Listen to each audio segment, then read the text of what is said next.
ورحمة الله. إن الحمد لله والصلاة والسلام على رسول الله. أما بعد فأعوذ بالله من الشيطان الرجيم.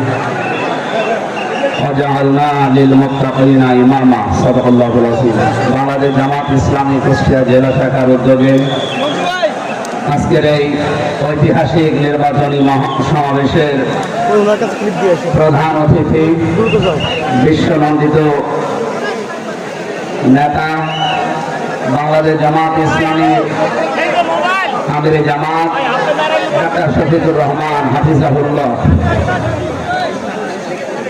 মঞ্চে উপস্থিত 10 দলীয় জোটের বিভিন্ন পর্যায়ের নেতৃবৃন্দ, সামনে বসা প্রাণপ্রিয় কুষ্টিয়াবাসী, আমরা সেই সকাল 9টা থেকে আরম্ভ করে পর্যন্ত বিভিন্ন কথা শুনেছি এবং আমাদের মূল কথা আমিরে জামাত ডাক্তার শফিকুর রহমান বলবেন।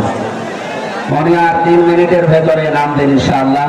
আমি কিছুক্ষণ আগে কথা বললাম পাইলটের সাথে,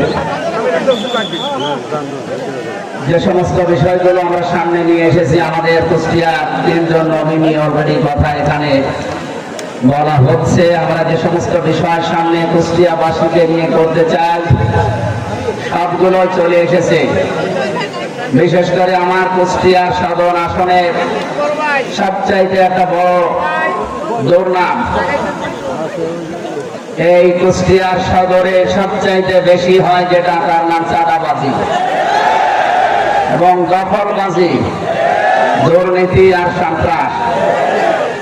আমি আপনাদের সন্তান হিসাবে, কুষ্টিয়ার মানুষ হিসাবে কথা দিতে পারি, আগামীতে আল্লাহ রাব্বুল আলামিন যদি আমাদেরকে ওই জায়গা পর্যন্ত পৌঁছিয়ে দেন আপনাদের ভোটের মাধ্যমে, আমরা এই 4টা বিষয়কে কুষ্টিয়ার মাটিতে কবর দেব ইনশাআল্লাহ।